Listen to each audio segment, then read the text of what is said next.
Hola, estimados, queridos y apreciados amigos.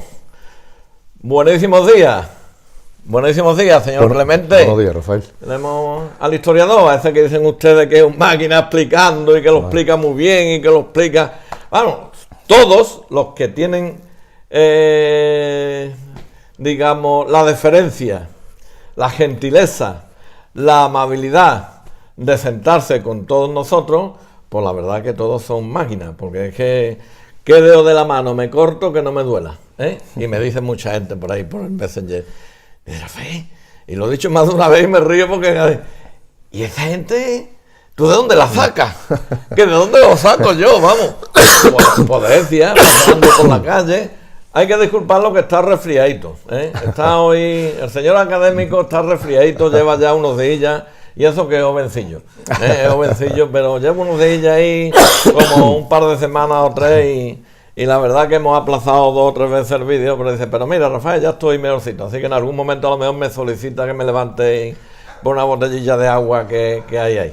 Bueno, pues ya lo conocen ustedes, él es Clemente Manuel López, ha hecho con nosotros ya, con este creo que es el 5º vídeo, historiador, investigador, conferenciante, escritor, profesor, académico de la Vélez de Guevara. Bueno, ya lo hemos dicho varias veces, pero bueno, para refrescarle la memoria por si alguno no recuerda. Y para mí lo más importante, una excelente persona, fuera parte de todo eso que hemos dicho. Muchas gracias. Bueno, pues vamos a dar los saludos. El otro día di los saludos a los 5 minutos y me dice uno, claro, llevaba el vídeo, dice, me llama por teléfono y dice, Rafael, la Virgen del Valle no ha dicho hoy nada. Digo, hombre, no, espérate. Dice, ¿cuánto tiempo llevas viendo el vídeo?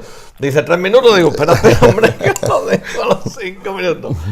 Ya se ha hecho esto de los buenos días, no de Dios. Clásico, y además ¿no? Muchos están, a ver si se equivoca, Un clásico. A ver si se equivoca. Es que el teleprompter que yo tengo ahí, es que ellos no lo saben que yo tengo un teleprompter ahí. Sí. De esto como las televisiones estas tienen ahí, me va saliendo y por eso no me equivoco, claro. Bueno, pues estamos a viernes. No me falla la memoria, 22 de febrero del año del Señor 2019. Así que buenísimos días nos dé Dios nuestro Señor, todo su extenso, maravilloso y excelente reino, donde tantas almas buenas, bondadosas, exquisitas, extraordinarias, cariñosas, que desde ese balcón privilegiado del cielo nos vigilan, nos protegen, nos cuidan y nos encaminan. Asimismo, que nuestro patrón, el apóstol San Pablo, y nuestra Santísima Virgen del Valle, coronada alcaldesa perpetua de la ciudad y patrona de la misma, y Madre y Señora de todos los exijanos, bajo su excelso manto celestial, les continúo dando mucha salud, mucha felicidad y mucha protección, como hasta el día de hoy, a todos ustedes, a vuestros familiares y amistades. Y por supuesto, los copatronos, San Fulgencio y Santa Florentina. Y hoy estamos en un sitio pues que ya nos han dado permiso y autorización en varias ocasiones y bueno, y hay que ser agradecido. Dice que de bien nacido sea agradecido. Una vez más, en este vídeo reportaje, vídeo mensaje, videoconferencia, vídeo charla, pues nos encontramos en uno de los edificios big de la ciudad, en un palacio, en el Palacio de los Parmas, muy cerquita de Santa Cruz. Ahí detrás tenemos Santa Cruz, donde estamos ubicados dentro del palacio. Ahí está Santa Cruz y ahí está Nuestra Señora la Virgen del Valle. Y ahí a la derecha nuestra pues está su casa hermandad en la calle Espíritu Santo, para que ustedes se ubiquen. Entonces, lo dicho, que a la propiedad de todo corazón, muchísimas gracias por habernos cedido nuevamente y habernos dado permiso para que nos ubiquemos y hacer esta charla conversación con el amigo Clemente en el día de hoy. Por supuesto que también hay que agradecer la amabilidad y la deferencia y las atenciones que tienen el conserje gerente del palacio, el amigo José Luis, y su señora, que es un matrimonio estupendo y vamos, a mí me atienden siempre y están, vamos, así que José Luis, señora y José Luis, tanto monta tanto, Isabel como Fernando, muchísimas gracias. Y como no, a todos ustedes también, pues las gracias por continuar reproduciendo los vídeos que este humilde servidor, con las personas que nos acompañan, pues explican cosas de la ciudad de Écija. Hay que decirle que hoy casualmente están ahí montando abajo, porque esta casa palacio, además de que es visitable, y les recomiendo que la visiten, tanto los de aquí de Écija que no la conozcan, como los de fuera que vengan, que hay muchos sitios que visitar en Écija, pero esta casa palacio está muy bien conservada, y la verdad que es una maravilla el mobiliario que hay aquí, lo bien que está todo. Bueno, pues aquí también se hacen actos, y se celebran bodas. Así que mañana tienen una boda aquí y hoy están por ahí abajo. Si escuchan ustedes algún ruido, no creo, porque estamos perfectamente aislados, pero si escuchan algún ruido, pues le pedimos disculpas. Bueno, señor Clemente, que gracias de nuevo una vez más. Y hoy, porque teníamos dos temas, yo escucho, yo pongo los pabellones auditivos, y teníamos dos temas preparados, y he leído uno que a mí me ha parecido muy interesante, y a él también. Lo que pasa que, claro, él viene muy documentado, muy preparado, y muy empapado y muy empollado, porque claro, para eso es investigador y para eso es historiador. Y vamos a hablar del ferrocarril en Écija, de ese famoso ferrocarril que tanto hablamos los que ya tenemos la edad que tenemos, y nuestros hijos la han escuchado, y sobre todo las personas mayores que ya tienen 70, 80 y 90 y algunos 100 años, y que andan por aquí, por la ciudad, y están también por ahí, por todo el mundo, el ferrocarril, que le traerá buenos recuerdos. Ahora cuando estoy yo hablando de esto, dirán, ¡oye, el ferrocarril! Pues sí, el ferrocarril. Y el ferrocarril pues tiene su historia, hasta donde yo sé, el ferrocarril vino aquí casi al final de la segunda mitad del siglo XIX, en ese famoso siglo convulso y tal. Y estuvo pues casi 100 años, porque estuvo hasta los salesianos se fueron, creo que fue en el 69 o por ahí, y el ferrocarril se fue en el 70, o sea que no solamente, actualmente se van las monjas de las Teresas, se van las filipenses, se van cosas de esas, se escapan, se marchan, se ausentan, pero que en aquellos años también se iban. Bueno, amigo Clemente, pues hablen ustedes de la historia del ferrocarril, cómo nace, cómo son los comienzos. Bueno, claro, el ferrocarril, yo no creo que eso sea así, venga, el ferrocarril, y al año que viene ya está aquí el ferrocarril, ¿no? Ya está aquí el tren. Pues cuéntanos ustedes la historia. Fue mucho más rápida la ida que la venida, muchísimo más rápida, claro, se fue de un día para otro. De un día para otro se fue, sí. Claro, ya cuando se hizo, como tú has comentado, el último viaje, la última utilización de las vías, en enero, realmente, fue los últimos días de diciembre del año 70, y el 1 de enero del 71 ya quedó eliminada la línea. ¡Qué barbaridad! Eso se fue de un día para otro. La luz. O sea, apagaron la luz y fuera. Bueno, ya hablaremos si no de esa cuestión. Venga. Pero la avenida del ferrocarril, eso fue en un siglo además muy convulso. En un siglo en el que en general la historia de España pasó por, ya hablamos en su momento de la cuestión, y tú aquí has conversado con otras personas donde también se ha hecho referencia a este siglo, un siglo donde ha habido muchísimos procesos históricos, muchos hechos, muchos cambios de gobierno, de reinado, de república. Bueno, realmente el siglo XIX en España, la historia del siglo XIX en España es una historia apasionante, llena de momentos felices. Por ejemplo, al principio, con la primera Constitución española de 1812, como ya bien sabe, ya se habló, y bueno, momentos también difíciles porque se producen guerras por invasión, como la de los franceses, guerras civiles. Aquí hablamos de la guerra civil y todo se nos viene a la cabeza la misma, pero antes de esa guerra civil aquí en España hubo otras guerras civiles.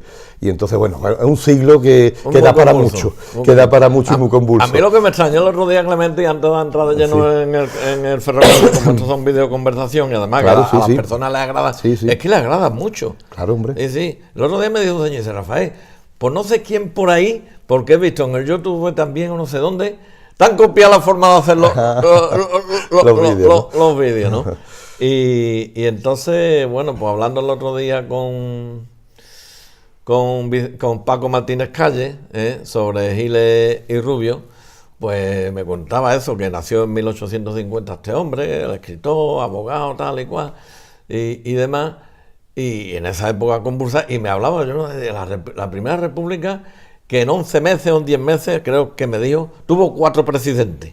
Sí, digo, bueno, 4 presidentes. O sea, yo me imagino 4 presidentes en 10 o 11 meses, me parece que me explicó, vamos, eso sería un caos, vamos. Eso. Imagínate los cambios de gobierno. Y anteriormente también. Y sin embargo se avanzó, lo que tú me dijiste cierto. A mí me se pegó aquello que lo digo muchas veces en los vídeos, que la historia es una, me dice Rafael, la historia es una noria. Sí, sí. Que va dando vueltas y va dando vueltas y se va repitiendo, no con los mismos acontecimientos, pero sí parecidos. Me se quedó aquella... Hay cosas que a las personas se nos quedan grabadas, las cosas que escuchamos. Y eso de la noria se me quedó a mí grabado. Pues sí. Se me olvidó decir antes de empezar con el tema, que me disculpen los que van a oír y ver este vídeo por la tos que tengo y por las toses que voy a hacer, porque no lo puedo remediar. Habla despacito, sin forzar la voz, y ya está. Bueno, si te parece, primeramente, antes de empezar de lleno con lo que sería explicar el devenir del ferrocarril y del tren aquí a la llegada del ferrocarril a Écija, es conveniente ponernos en situación, porque muchas veces, bueno, entrar de sopetón en el tema un poco descontextualiza lo que sería el entender la importancia que tuvo, que sigue teniendo, por supuesto, pero que tuvo sobre todo el tren en la historia contemporánea de nuestra sociedad, ¿no? de lo que es la humanidad. Voy a intentar ser lo más sintético posible, porque claro, esto es un tema muy muy amplio, del que hay escritos muchísimos libros y del que, bueno, pues la verdad es que se conoce mucho, pero simplemente por ponernos en situación, ¿no? Y para que los que nos están viendo y escuchando, bueno, pues que, como se dice, ¿no?, sirva esto de introducción al tema. Es que es necesario. ¿No? El tren y el hierro y tren, mejor dicho, son los dos elementos fundamentales que hacen entender lo que supuso ya a finales del siglo XVIII la revolución industrial, la primera revolución industrial. La primera revolución industrial, como creo que también ya lo comenté aquí una vez, y además ya esto, bueno, es algo súper sabido, ¿no? Se inicia en Inglaterra, bueno, lo que hoy día es Gran Bretaña, y claro está, esa primera revolución industrial no se entiende sin la utilización y puesta en uso del hierro como mineral fundamental para proceder a la creación de todo tipo de máquinas, de todo tipo de elementos necesarios para las fábricas que en ese momento estaban surgiendo, que fundamentalmente eran hilaturas, fábricas de textil. Entonces, claro, y se necesitaban telares, se necesitaban lo que eran las máquinas de vapor que movían esos telares, y claro, el hierro fue un mineral fundamental para poder realizar todo ese tipo de maquinaria. El carbón también, pero el carbón ya se utilizaba ya de antes, pero el carbón también, porque el carbón era lo que hacía que se pudiese trabajar y fundir el hierro en su momento, y por tanto, bueno, pues carbón, hierro, maquinaria, y maquinaria para producir. Pero cuando se produce y se empieza a producir en una gran cantidad, pues claro, también la producción que se va obteniendo, pues necesita trasladarse y llevarse para comercializarla. De manera que, fíjate que esto es una cadena que va engarzando eslabones, y si se necesita llevar la producción de las fábricas a los puertos, a las ciudades, se necesita un medio de transporte que pueda favorecer ese mecanismo de producción comercio, venta, etcétera, etcétera, ¿no? Porque las vías romanas no. Bueno, hombre, claro, existían los caminos, los carros, pero ya para cuando la producción es bastante mayor y la revolución industrial lo que facilitó fue que esto fuese a una mayor escala. Los camiones estos de 30 toneladas. Claro, ahí todavía la navegación fluvial era lo que era más, y la marítima era lo más importante en ese momento. Bueno, a lo que voy. El tema es que el tren se asocia directamente a la revolución industrial. Es evidente, por tanto, que en un principio asociado a lo que es el transporte de mercancías y poco a poco pues, se va viendo la funcionalidad de que a la vez que sirve para transportar mercancías, esas máquinas de vapor que tiran de esos vagones también pueden llevar a personas, a pasajeros, ¿no? Y cuando se inicia pues el trazado de líneas férreas en Inglaterra, pues desde principios del siglo XIX se empieza a expandir de una manera tremenda y claro, la red ferroviaria va creciendo en Inglaterra, como digo, de manera exponencial. En Inglaterra, en Francia, en Alemania, aunque aquí un poquito posterior el desarrollo, porque también la industrialización llega un poquito después. Perdona, Clemente, por lo que me estás diciendo... Y para que yo me sitúe y nos situemos todos, aunque muchos estarán situados, porque aquí todos los que nos escuchan, yo soy el más torpe. Por lo que, no sé si estoy entendiendo bien de tus palabras, y si no me disculpas, ¿el tren nace para transportar mercancía y no personas? Sí. O sea, sí. ¿Las personas se incorporan posteriormente? Después, sí.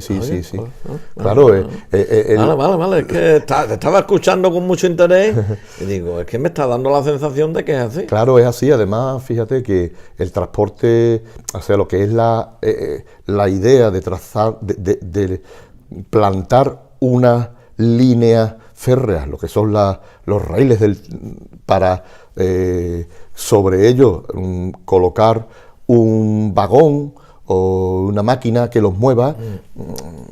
Eso se utilizó sobre todo para cuestión productiva, es decir, en el sector primario, en la minería, por ejemplo, se van a utilizar esos raíles de hierro con las vagonetas pues, para desde en el interior de la tierra trasladar el carbón o el mineral que sea hacia afuera. Es decir, que la primera idea, y vamos a, ya que me lo has preguntado, dejarlo muy claro, cuando se inventa algo, cuando hay estos avances en la tecnología, en estos primeros momentos lo que lo inventa no lo inventa pensando exclusivamente en las personas, lo inventa pensando en la rentabilidad de esa nueva aportación tecnológica.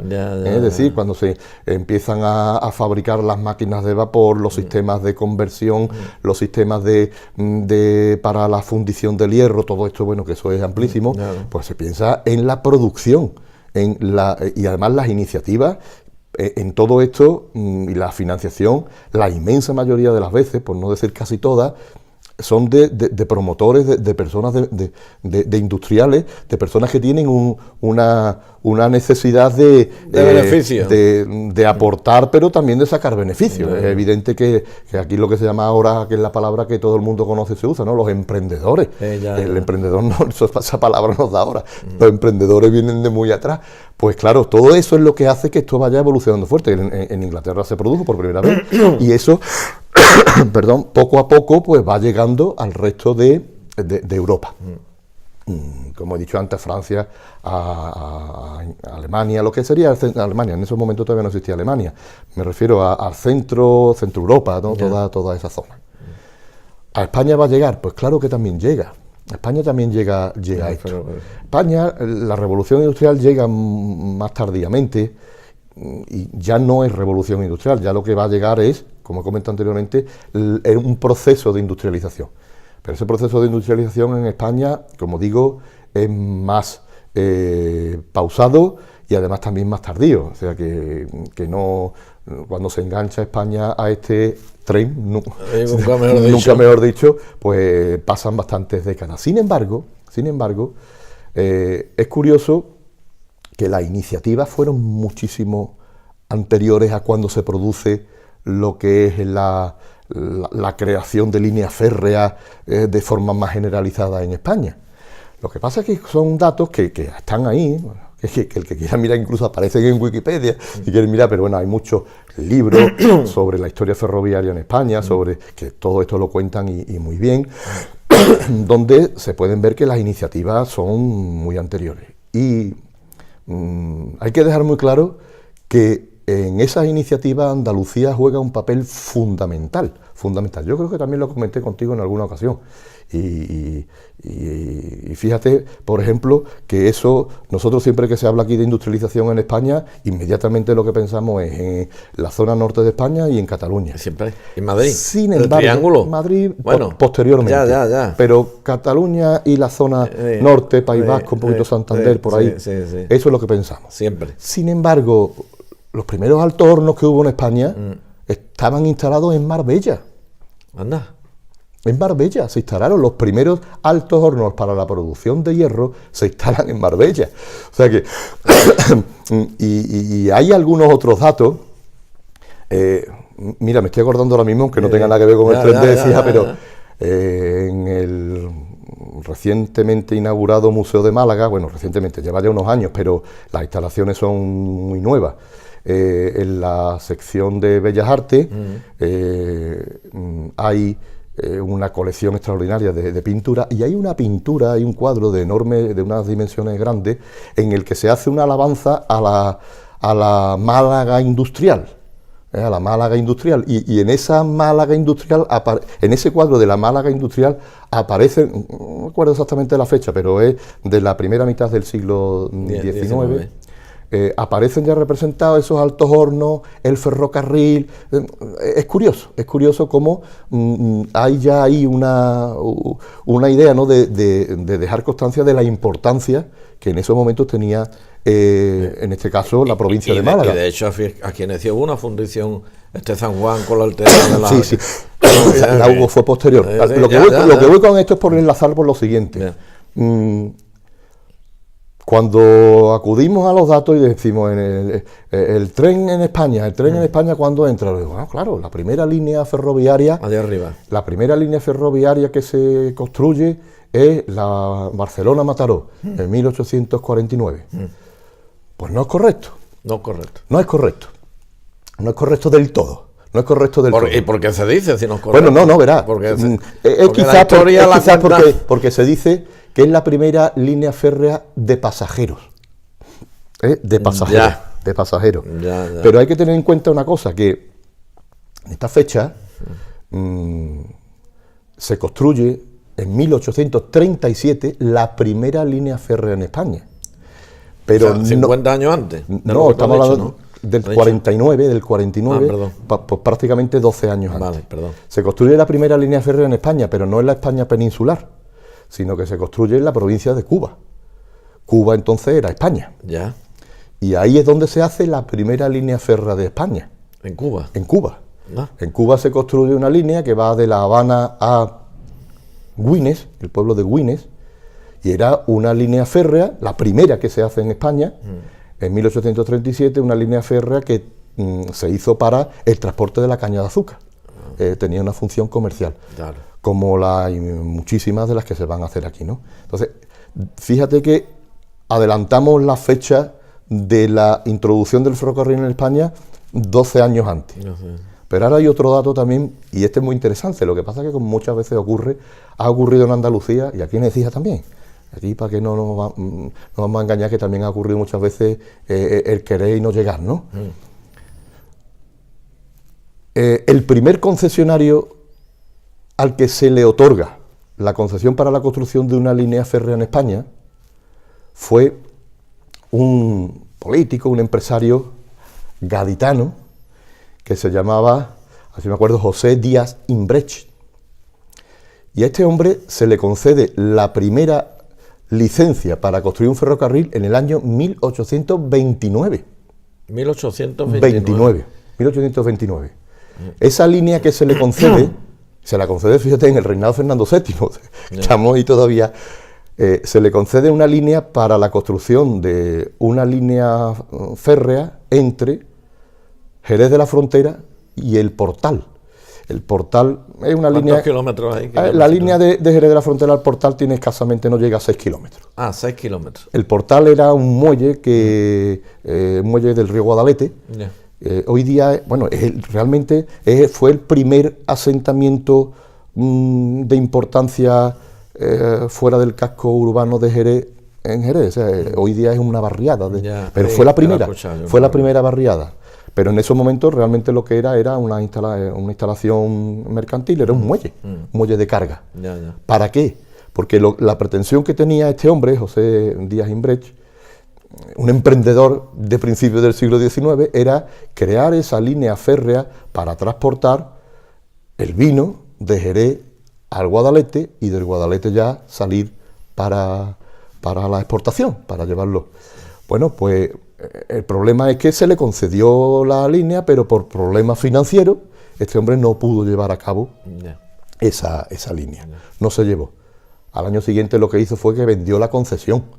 La vendió a otra persona, a otro emprendedor, porque estas cosas se hacían así, se solicitaba la concesión, el gobierno te concedía el permiso, la licencia, y ahora tú, el empresario, se encargaba de comprar los terrenos, de hacer la inversión. En aquellos años se hacían así las cosas.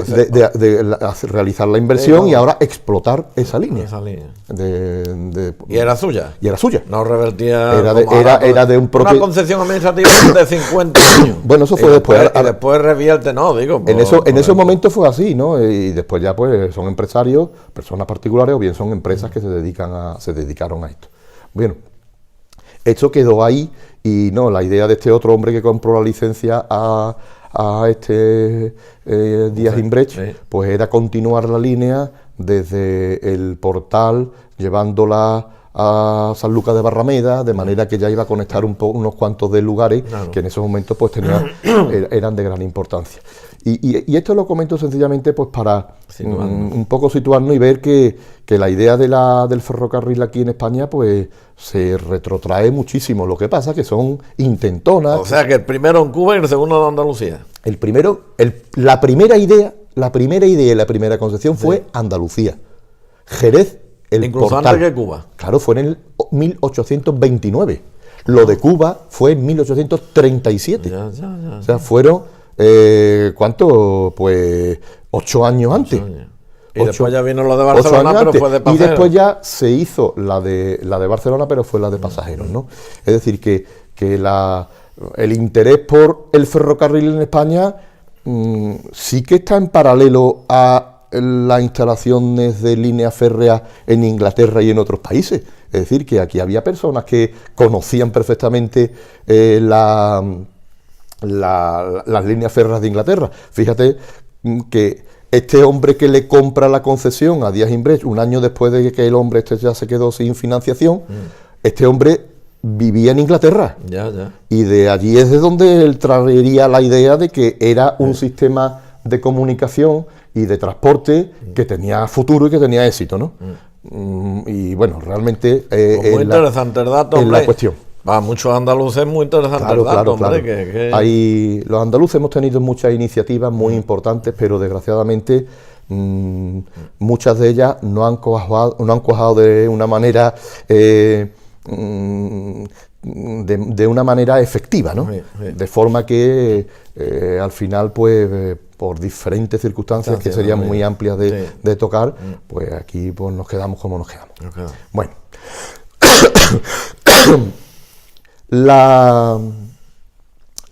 para ir un poco más acotando, la red de línea férrea que se va a empezar a realizar aquí en Andalucía, pues era un verdadero desastre en el sentido de que no había una coordinación en cuanto a qué trazados eran los necesarios, es decir, no hubo una planificación previa. O sea, que se iba sembrando pero ahí. Ni aquí en España, ni aquí en Andalucía, ni en el resto de España, ni muchísimo menos, no había coordinación. Aquí se empezaron a realizar concesiones y trazados de línea férrea, pero de una manera con toda una total descoordinación. Esto está muy estudiado y hay muchas publicaciones al respecto, y simplemente voy un poco para situarnos que se establecen aquí en Andalucía respecto a las líneas de ferrocarril 2 etapas fundamentales. Se le llama un primer impulso ferroviario que va pues de 1854 a 1879, y un segundo impulso ferroviario que ya es una segunda etapa en el desarrollo de las líneas ferroviarias en Andalucía, que va de 1879 a 1940. ¿Y por qué a 1940? Te estarás preguntando, Rafael. Pues sí, porque me la has leído los ojos. Porque en 1940 es cuando se crea, un año después de la Guerra Civil, ya con el gobierno de Francisco Franco, se crea la Renfe. Entonces, la red española de ferrocarriles. La Red Nacional de Ferrocarriles, Red Nacional de Ferrocarriles, la Renfe.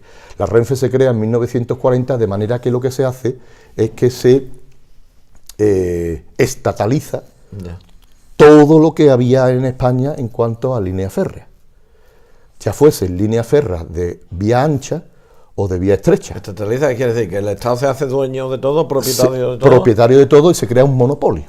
Ajá. Exactamente, todo se estataliza. Hasta ese momento eran empresas privadas, concesiones privadas. Y por un decreto de aquella fecha o lo que sea. Por un orden y mando del generalísimo Franco, que empezaba a ejercer como dictador, pues lo que se hace es crear la Renfe. Y entonces ya a partir de ahí pues otra historia. Ya está. A partir de ahí es otra historia. Ya está. Pero todo lo que es la generalización, por eso se hablan de esas dos etapas, ¿no? En cuanto curioso. Y a partir de ahí, o sea, pues que hasta esa fecha había muchas líneas férreas desperdigadas y hechas por la privada. Hasta esa fecha la red de líneas de ferrocarril en España estaba trazada, iría ampliándose. Pero no había una planificación, como tú has dicho. No se hicieron de una manera planificada en su conjunto, y además también pertenecían a compañías privadas. Claro.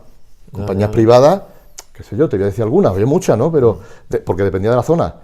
Las más grandes: la Compañía del Ferrocarril de Madrid a Zaragoza y Alicante, que todavía aquí hay el MZA, que todavía se encuentran en algunas estaciones. La compañía... Y siempre en plan comercial, no de pasajeros. Comercial y pasajero. Ya era mixto. Era mixto, ya en esta fecha que te estoy diciendo.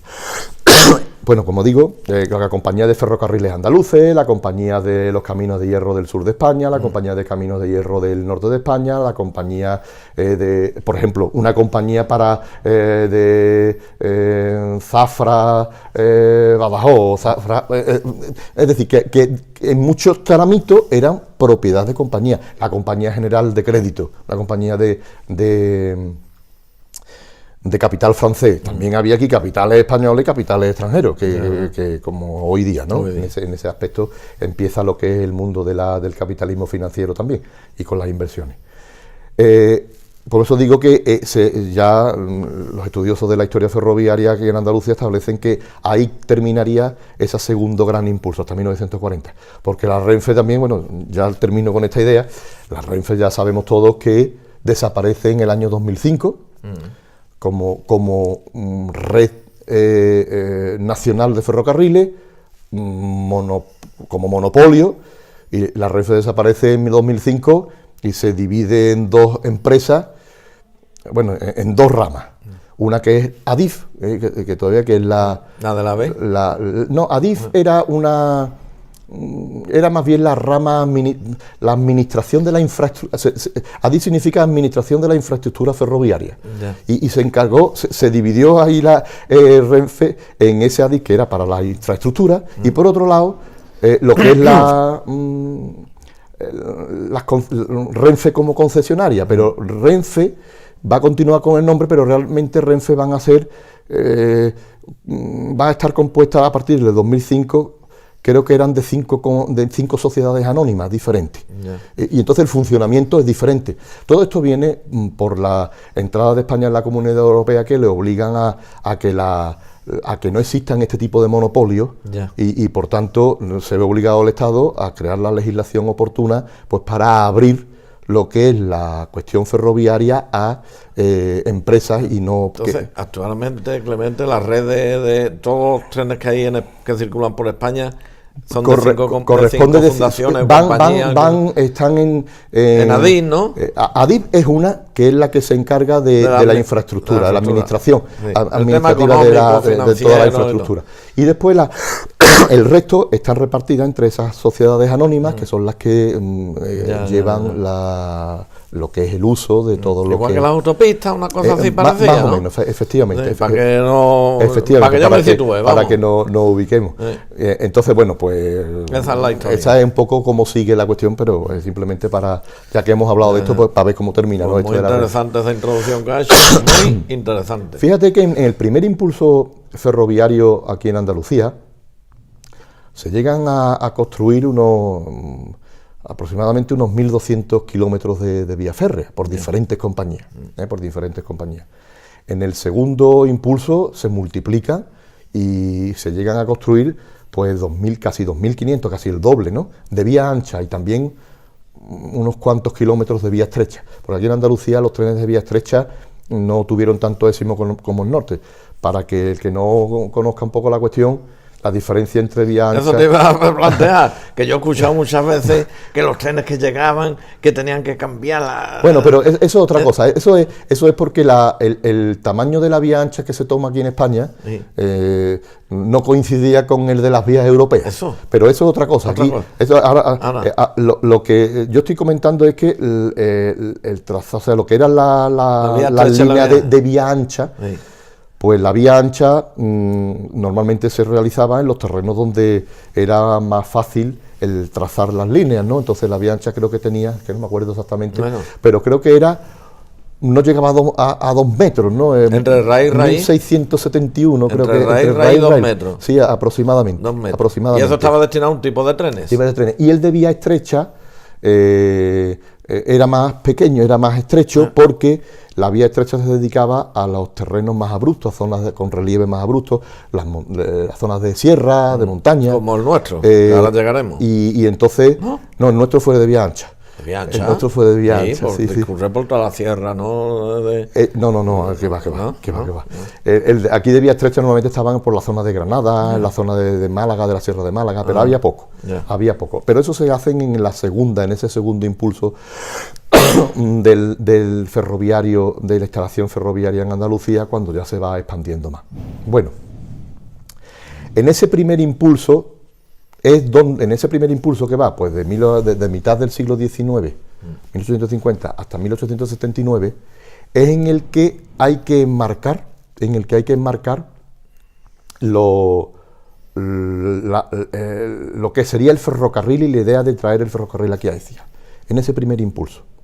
Ahí es donde, en esa primera parte. Esa primera parte, por ejemplo, es cuando se inicia la construcción, la idea y la construcción y el trazado de la línea que se pretendía que engarzara Madrid con Cádiz.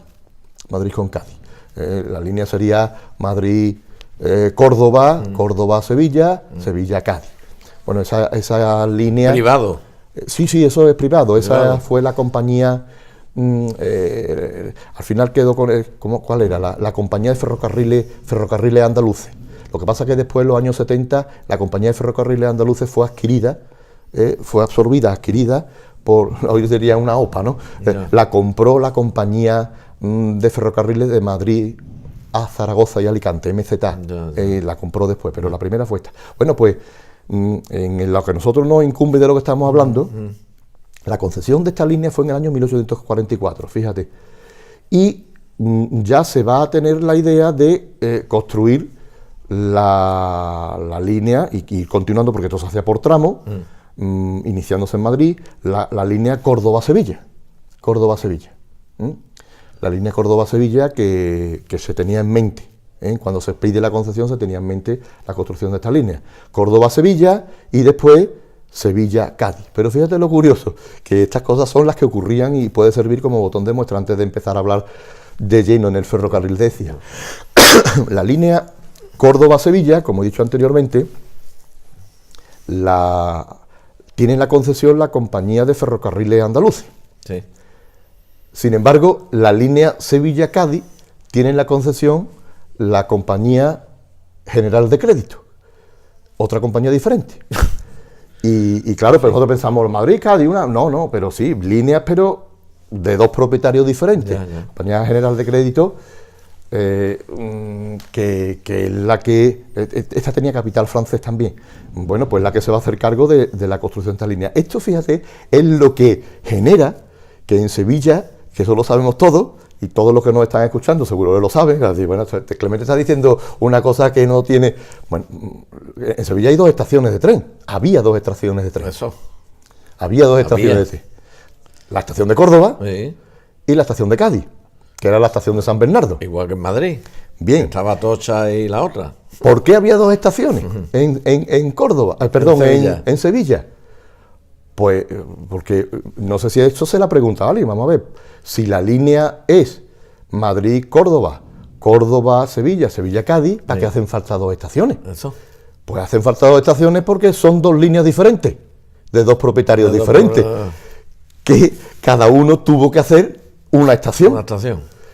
La línea de Córdoba a Sevilla terminaba en la estación de Córdoba. Ya. Y el que quería seguir para Cádiz tenía que irse a San Bernardo, a la estación de Cádiz, a San Bernardo, para coger tren para Cádiz, porque era de otra compañía diferente. La compañía de esa compañía que era Sevilla, Utrera, Jerez, Cádiz. Esa era la línea. Pues claro, era de otra compañía y por tanto, pues, aunque el trazado parece que es el mismo, pero no es lo mismo, por eso... La historia, niño. Fíjate, sí, es curioso la cuestión. Pero que todo tiene un porqué en la vida, ¿eh? Claro, no, sí, tiene... Te pones a indagar las cosas, oye, ¿esto por qué? Y hace bien en explicarlo. Oye, ¿por qué? Para muchas personas, esto que tú has dicho, habrá dicho, oye, pues yo en algún momento de mi vida, personas ya que tengan bueno, ya edad, ¿esto por qué era? Pues mira... Bueno, yo creo que eso se sabe, es una cosa que lo mismo es conocida, no por mucho, bueno, pero bueno, es conveniente porque es un ejemplo y es un dato que sirve para que nos hagamos idea de cuál era el batiburrillo que había con esto de las líneas férreas, ¿no? Que era bastante interesante. La línea, por ejemplo, esta de que yo he dicho antes, de Jerez a Cádiz, de Jerez al puerto de Santa María, Cádiz, era de otro propietario, pero la compra la Compañía General de Crédito. Es decir, que entre esta gente, pues lo que van intentando también es ir acaparando las pequeñas empresas, las pequeñas líneas para ir creciendo, ¿no? Bueno, pues en este contexto es en el que hay que situar la primera vez que aquí, en Écija, se va a hablar en serio sobre el ferrocarril. Y la primera vez que se va a hablar aquí en serio en Écija del ferrocarril no es por iniciativa de ningún ecijano, ni del ayuntamiento, ni de nada. Es por iniciativa de la empresa del ferrocarril. Así de claro, el 18 de junio de 1850 viene un representante de la compañía de ferrocarriles de la línea Madrid-Córdoba-Sevilla, viene aquí a Écija a exponer a las autoridades municipales si estaban interesados en formar parte de lo que sería esa futura línea Madrid-Córdoba-Sevilla. Madrid-Córdoba-Sevilla. Que todavía no estaba hecha, ¿eh? Pasando por Encia. Todavía no estaba hecha. Todavía el trazado estaba en proceso de estudio. Estaba en mente, no estaba ni en plano. No estaba ni en plano, estaba en proceso de estudio. Entonces, ese representante de la compañía de ferrocarriles viene aquí al ayuntamiento y propone si el ayuntamiento, si Écija, está interesada en formar parte de esa línea. Claro, ¿por qué vienen? Y eso no es una cosa que se hiciese por una deferencia, una manera especial a Écija. No. Ese era el procedimiento que se estaba haciendo en todos los lugares. Sí, porque ellos la rentabilidad económica la verían así. Efectivamente, pero ¿por qué se viene a Écija? Vuelvo a dar un dato y una cuestión que también la hemos comentado aquí otras veces. Es que Écija en esos momentos era una de las principales ciudades de España, señores. Claro. Entonces, a estas compañías eso no se les pasaba por alto, que Écija era una de las principales, una de las 20 primeras ciudades de España. Y claro, cuando yo como empresario quiero realizar una actividad o quiero invertir, tengo que ponerme en contacto con aquellos lugares y aquellas instituciones donde yo voy a invertir, a ver de qué manera van a participar en la inversión, ¿no? Eso es un mecanismo que se entiende perfectamente. Claro, pero que ahora mucho de lo que ha hecho bien, es que era una de las ciudades más importantes de España. Claro, evidentemente. En aquellos años. Evidentemente, las compañías de ferrocarriles no vayan a la Carlota, que me perdonen lo de la Carlota, no vayan a la Carlota a exponer esta situación porque no le interesaba. No le interesaba en absoluto. Decía sí le interesaba.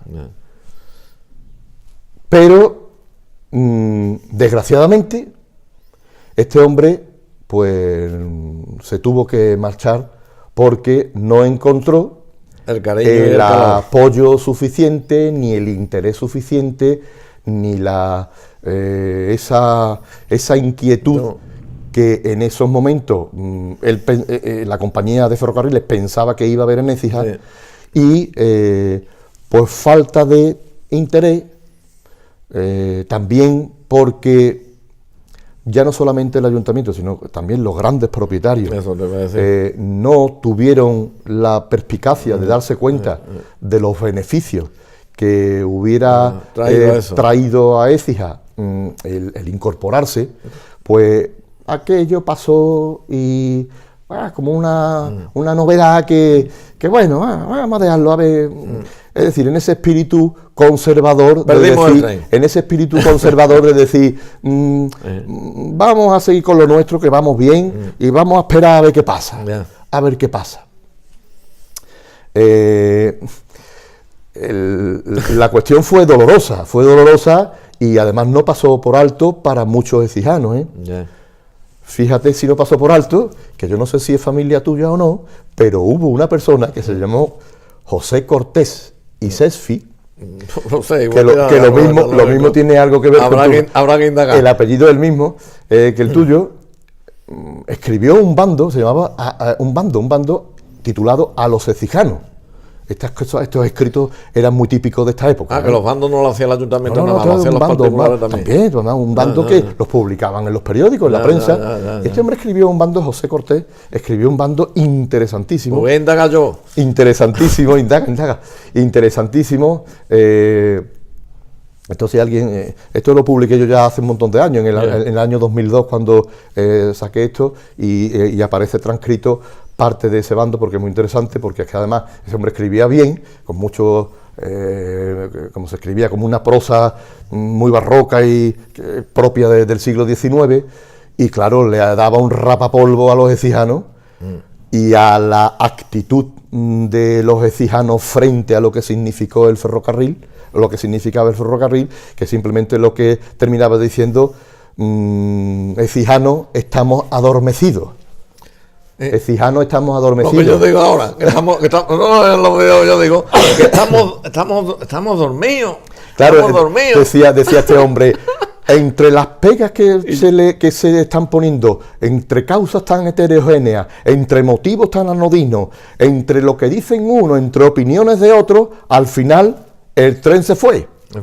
Pero y además que se fue de verdad, porque las consecuencias que tuvo el que Écija en el año 1850, mediados en el verano de 1850, no apostase con la compañía de ferrocarriles en el trazado de la línea, fíjate las consecuencias que tuvo. Las consecuencias que tuvo fueron estas: que el trazado de la línea Córdoba-Sevilla no pasara por Écija, que se fuera por Palma del Río.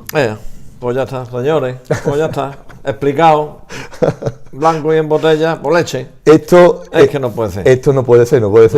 Lo que pasa que, claro... Errores que se cometen en la historia y que todavía lo estamos pagando. Errores tremendos. Pero que todavía lo estamos pagando. Ese error lo estamos pagando. Error que lo estamos pagando y que, bueno, realmente ya está todo más atenuado, hombre, desde hace décadas. Pero que es verdad que coincide este error, esta decisión errónea de no querer incorporarse a estas iniciativas ferroviarias, corresponde bastante con lo que va a ser el principio de la decadencia de Écija, Va de la decadencia, me refiero, decadencia en cuanto a peso económico y peso como ciudad, todo lo que es el contexto andaluz, en el contexto sobre todo de la provincia de Sevilla y Córdoba, que es donde tenía más peso.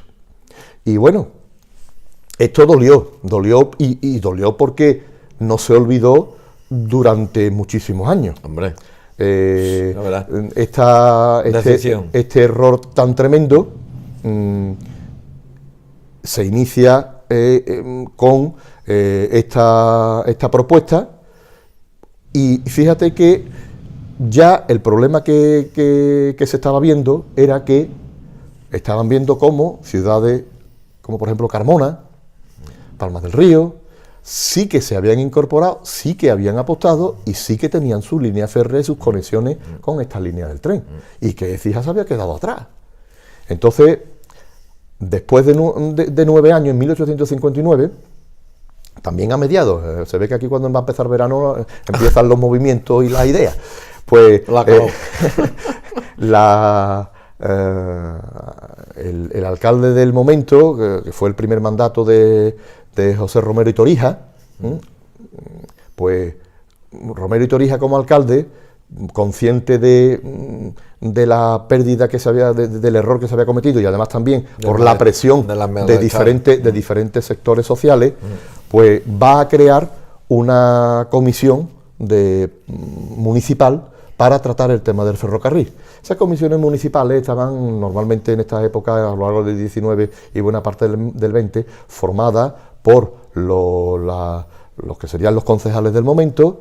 Bueno, en ese momento se llamaban capitulares, concejales capitulares, y había una figura que era el síndico del común, que todavía era una figura que viene de la edad moderna, el síndico del común, que sería como el concejal dedicado a velar por el interés de la población, ¿no? Entonces se crea esa comisión y el síndico del común es el que se le encargan que sea el coordinador, el que se encargue de ver de qué manera podemos otra vez retomar la cuestión de a ver cómo nos enganchamos a la línea. Pero claro, ya la línea férrea Córdoba-Sevilla estaba ya hecha. Claro. La línea Córdoba-Sevilla en el año 59 estaba perfectamente trazada, estaba ya en uso, y aquí la única opción que había era engancharse con un ramal que lo conectase con Palma del Río. Claro. Era la única opción. Y bueno, en esa estaba. Se solicitó, porque la iniciativa esta de Romero y Torija fue muy interesante, y además que no fue una cosa que se hizo de manera simplemente para quedar bien con el pueblo, no. Se llegó a solicitar una subvención al gobierno del momento, y esa subvención fue concedida para crear ese ramal. Tenemos que tener en cuenta, que no lo he dicho antes, pero ahora viene a pelo, que ya en el 1859 hay un cambio importante en cuanto a la cuestión de los ferrocarriles en España. ¿Cuál es esa cuestión? La cuestión importante es que el gobierno, siendo consciente de que ya estaba creciendo de una manera muy grande las líneas férreas en todo el territorio del país, pues va a formular la primera ley de ferrocarriles españoles. La primera ley de ferrocarriles en España se promulga en el año 1855, durante el mandato, la presidencia de O'Donnell, el primer mandato de O'Donnell. Y ahí ya, esa primera ley, lo que va a tratar, una ley muy larga, muy prolija, que además es muy interesante, todo el que le guste el mundo de la historia de los ferrocarriles, pues debe acercarse a ella, ¿no? Lo que establece ya es que las compañías ya no van a poder actuar como les dé la gana, sino que tienen que ajustarse a una normativa, a unos reglamentos, a una serie de cuestiones, y ahí es donde se dice por primera vez el tema de que a partir de ese momento toda línea férrea que sea construida por cualquier compañía será simplemente concesionaria por 99 años. Ya. A partir de los 99 años, la propiedad de todas las instalaciones ferroviarias realizadas por las diferentes compañías pasan a ser propiedad del Estado. Ya está. Entonces, en esa 1855. 55, ¿no? Que prácticamente coincide con la puesta en uso de esa línea tan importante que fue Madrid, Córdoba, Sevilla y después, bueno, lo que hemos comentado de Sevilla a Cádiz.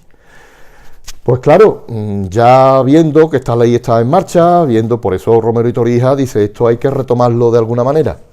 Solicita esa subvención, como he dicho, se la concede y la compañía de ferrocarriles andaluces pues acepta la creación de ese ramal. Pero fíjate por dónde hay un problema importante a la hora de realizar esa línea. Es decir, la cuestión de la financiación prácticamente estaba solventada, pero había un problema muy importante, un problema de carácter técnico, que fue lo que motivó, y ya lo adelanto, que finalmente no se hiciera. Tampoco. Y lo que motivó fue que la falta de un puente que atravesara el Guadalquivir para conectar la línea Écija-Palma del Río, porque todos sabemos que la línea de Córdoba a Sevilla, pasando por Palma del Río, pasa por el margen más al norte, sí. el margen más al norte. Sí. Si nos ponemos de espaldas a Córdoba, está en el margen derecho, ¿no? Nosotros tenemos que atravesar el puente. Nosotros y los palmeños. Hombre, ya. Tienen que atravesar claro, pero no había puente. No había puente. Pues se hace. Lo que había, los palmeños pasaban, pasaban en barca. Había un tráfico de barcas importante. Y bueno, en 1862 se va a construir el primer puente. Pero no era un puente ferroviario. Era un puente que tuvo muchos problemas, un puente que, vamos a decirlo así para que se entienda, ¿no? Un puente endeblito. Tan endeblito que en el año 1865 hubo que echarle dinero, arreglarlo, porque aquello no... Y además con la potencia que el Guadalquivir tiene en esa zona, también que coincide, está cerca la desembocadura del Genil. El hecho es que en el año 67 hubo una riada importantísima del Guadalquivir y se llevó para adelante el puente. Y el puente se acabó. Porque no lo hicieron los romanos, Clemente. Llegas a los romanos, no se lo llevan. Sí, eso sabes tú que es así. Y claro, esto fue lo que terminó de que, porque claro, la compañía veía que la inversión necesaria en la construcción de ese puente no iba a ser rentable para el trazado de la línea Écija-Palma del Río. ¿Qué pasó al final? Segunda oportunidad. Que la línea férrea no se hizo. No hay tren. Segundo intento fallido. Segundo intento fallido. Pero esta vez ya no por dejadez. Esta vez es por cuestiones, vamos a llamarlo así, por cuestiones técnicas, ¿no? Realmente después de esto pues hubo hay más intentos, hubo ya, pues si no se puede hacer ya, conectar con esto, con Palma del Río, pues vamos a ver otras posibilidades. ¿Qué posibilidades hay? Había que traer el tren. Entonces, la posibilidad que se pensó fue en conectar Écija con la línea de Málaga, de Córdoba a Málaga, que también estaba ya trazada. Y lo que se pensó, fíjate, Córdoba a Málaga estaba por Puente de Ney, ¿no? Exactamente. Pues lo que se pensó fue conectar Écija con la línea Córdoba-Málaga, pero conectarla a la altura de Montilla. Esa fue una idea que hubo ahí. Esa idea no cuajó. No habría interés en las empresas en invertir en esa línea. Y bueno, lo que pasa con todo esto es que, fíjate, estamos hablando de pérdidas, pero estamos hablando ya de que pasa una década, de 1850 a 1860. ¿Eso qué repercute en Écija? Pues repercute en unas pérdidas económicas importantísimas. Repercute en que Écija no va a tener o no va a ser ya vista como un lugar donde sea atractivo invertir para crear industria, porque al no dotarse de un medio de transporte tan importante, el fundamental en esos momentos, ¿cómo lo llevan? Pues cómo se transportan las mercancías, por tanto, ahí se empieza ya a perder, a ser evidente la pérdida de ese enganche hacia lo que sería el enriquecimiento o el crecimiento económico de Écija y su comarca. Y por eso decía lo de entrar en picado hacia una decadencia económica en este sentido, no poblacional, pero económica. Bueno, el tema de lo de la línea Málaga no tiene buen término, o sea, se olvida. Y la otra solución, pues va a ser, señores, vamos a unirnos a la línea que ya estaba construida, que era la que iba de Sevilla a Utrera, Utrera Morón, Morón Marchena, Marchena Osuna, y Osuna ya enganchaba con la de Málaga. Y ahora la idea era, vamos a engancharnos con Marchena. Écija Marchena. Écija Marchena. Pero el tren venía de Palma también, ¿no? No. El tren de Palma, olvídate, ya no hay tren de Palma. Entonces la línea que se hace... Lo de Palma del Río acabó.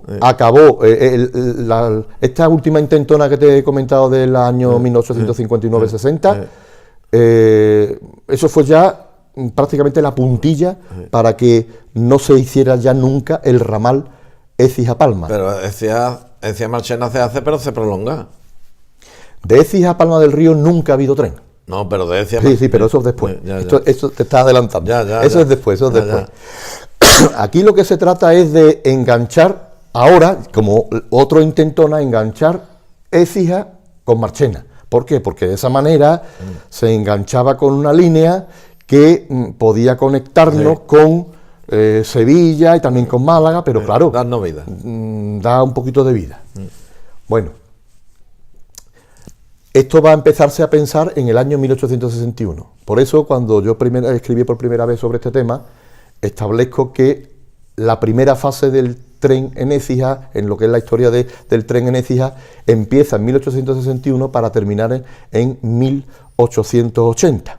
Ahí es cuando sería la primera fase en la que se empieza ya lo que sería verle la punta a que el tren ya ve llegar aquí a Écija, ¿no? Empiezan las cuestiones de los trámites para ver de qué manera, con el tema de la compañía, nos vamos a enganchar con Marchena. Hay, de nuevo, la creación fueron a finales de la década de los 60, en los 70, la creación de una comisión municipal permanente en este momento de los ferrocarriles. Esto ya lo contó en su momento Varela y Escobar en su libro. En el bosqueo histórico de Écija vienen muchos datos sobre la comisión esta permanente, porque claro, era una cosa de actualidad en ese momento. El libro de Varela es de finales del 1899, y esto pues estaba muy reciente, ¿no? Y entonces, bueno, pues se crea esa comisión municipal permanente en la que forman parte los municipios y los grandes propietarios, los mayores contribuyentes. Muchos de ellos mayores propietarios, pero también otros que tenían otros bienes, ¿no? Que no eran simplemente tierra. Y ahí es donde se empieza a trabajar y a generar el tema de engancharse en la línea férrea, en la construcción de esa línea férrea que se pretendía que conectase con Marchena. Bueno, la compañía de ferrocarriles, que en ese momento es la concesionaria de esa vía férrea, pues empiezan a llevar a cabo conversaciones, acuerdos. El ayuntamiento va a facilitar va a contribuir, porque así se decide en pleno ordinario, que se aporte el 3% de lo que producían los bienes propios de masa amortizados. Entonces era como parte de los bienes propios del ayuntamiento desamortizados, pues un 3% de lo que generaba esos impuestos, ese dinero, se destinaba al ferrocarril. Eso no fue porque el ayuntamiento lo diese de manera dadivosa y de una manera generosa, es que era una exigencia también de las compañías ferroviarias de ferrocarriles que decía, oye, que tú tienes que aportar dinero. Yo te hago esto, pero tú tienes que aportar dinero. Y bueno, a partir de ahí pues ya empezó a funcionar la cosa, empieza a funcionar la cosa hasta que, bueno, pues se empiezan a hacer el trazado y se hace el trazado de la línea Écija-Marchena, que ese sí se hace. Se hace. Se hace, claro que se hace. Es el primero que se hace. Sí. Se hace el trazado y se hace con la idea, bueno, pues de engancharlo, como digo, a esa línea. Una línea que ya estaba en uso desde 1860, desde Sevilla, como he dicho, Utrera, Morón, Marchena, Marchena-Osuna, se va haciendo por tramos. Esto no se hace en un año. La primera fue del 60, que es la de Sevilla, que ya estaba hecha a Cádiz, después de Sevilla a Utrera, hasta que se empieza a construir la de Écija, es decir, la de Écija-Marchena, se empieza a construir en torno a 1876-77. Ya. Se empieza a construir. Se empieza a construir. Ejecución. Después se empieza a construir y la línea finalmente se construye y queda inaugurada, como todo el mundo sabe, porque eso también es conocido, el 19 de septiembre de 1879. Coincidiendo con la feria. Sí, más o menos. La feria del ganado, ¿no? Feria de San Mateo. Del Valle, ¿no? Feria del Valle, mejor dicho. El 19 de septiembre de 1879. Bueno, eso fue un acontecimiento aquí en Écija. Todas las autoridades municipales, hay militares, referencias fotográficas, religiosas. Bueno, aquello fue un motivo de alegría. Después de tantos años. Habían pasado 29 años desde que se y fue un apéndice de lo que podía haber sido. Fue un apéndice. Entonces se abre la línea, como digo, en septiembre de 1879. Hasta Luis Montoto escribió en un periódico una poesía tremendamente larga sobre la llegada del ferrocarril a Écija. Eso está publicado también y bueno, es curioso, ¿no? Una poesía de rima un poquito fácil, pero es muy interesante. ¿Y era directamente y no pasaba por ningún pueblo? No, pasaba, te voy a contar ahora. El trazado. Sí, pasaba. El trazado era Écija, La Luisiana, Fuente, Marchena. Vale. Ese era el trazado. Vale. Écija, La Luisiana, Fuente, Marchena. Después se construyeron algunos apeaderos como Villanueva. Que y de ahí le viene entonces el nombre que yo he escuchado de Marchenilla o Marchenilla. Del Marchenilla sería porque, claro, ¿no? Es que, ¿no lo has escuchado eso? Sí, yo lo he oído, ¿no? Sí. Esto era muy usual también en el mundo ferroviario, ¿no? El tema de ponerle esos nombres en función de dónde terminaba. El tema es que se construye ese tren y bueno, ya tenemos tren. Ya tenemos tren aquí en Écija. La primera línea que se establece, bueno, ese era un tren que, por otro lado hay que decirlo, que estaba pensado fundamentalmente como tren de mercancía. Como tren de mercancía. Era un tren de mercancía para sacar los productos del campo. Del campo, que eran muchos. Hay que tener en cuenta que, fíjate, una vez que ya está construido, la línea Écija-Marchena, junto a la línea Puentes-Linares, fueron las dos líneas férreas más beneficiosas de la compañía de ferrocarriles andaluces, porque era la que movía más cantidad de producción. Hombre, es que la comarca y sobre todo de qué producción, de la triada mediterránea, de lo que era el cereal, la vid y el olivo. Entonces era un continuo y era una de las más beneficiosas. Una de las que daba más beneficio a la compañía. Fíjate, por eso digo que se pensó como tren de mercancías. Lo que pasa es que después ya también pues se le enganchaban trenes de pasajeros. Y bueno, simplemente voy a contar esto para que nos hagamos una idea de para los pasajeros lo que supuso en un principio este tren. Una novedad, ¿no? Bueno, la primera línea y el primer recorrido. Salida de Écija a las 8:30 de la mañana. Llegada a la Luisiana a las 9:14. O sea, 45 minutos. De la Luisiana a Fuente a las 10:25. Oh. De Fuente a Marchena llegaba, ¿para qué hora era, Clemente? Si esto era a las 10, llegaba en torno a las 12:20, quiero recordar, de la mañana. O sea, casi 4 horas y media. Y de Marchena a Sevilla a las 4 de la tarde. Uf. Es decir, paciencia, niño. Que de Écija, ese era el horario de la parada. En asiento de madera. El ir en tren de Écija a Sevilla eran 7 horas y media de tren. Sí. Que para aquel momento era un recorrido muy interesante. Sí, sí. Al contrario, el tren salía al horario, creo que era, a ver si me acuerdo bien, salía de Sevilla a las 6 de la mañana, y llegaba a Écija a las 3:30 de la tarde. Diariamente era. Diariamente. Vamos, diariamente, claro. Claro, llegaba aquí a las 3:30, de aquí, después salía otro a las 8:30 de la mañana de Écija. Claro, era la línea de ida y de vuelta. Y eso se consolida y pasa unos años. Y ahí está. Pasan unos años y ya la gente empieza un poco a mosquearse de que, siendo una de las líneas que da más beneficio a la compañía no invertía en la línea. Y el transporte de mercancías muy bien, pero resulta que para los pasajeros estaban fatal. La infraestructura era mala, se tardaba mucho tiempo. Fíjate hasta qué punto llegan las quejas, que hay un diputado en el Parlamento, un parlamentario de Écija, del distrito de Écija, diputado del Partido Liberal Fusionista, que era entonces de Sagasta,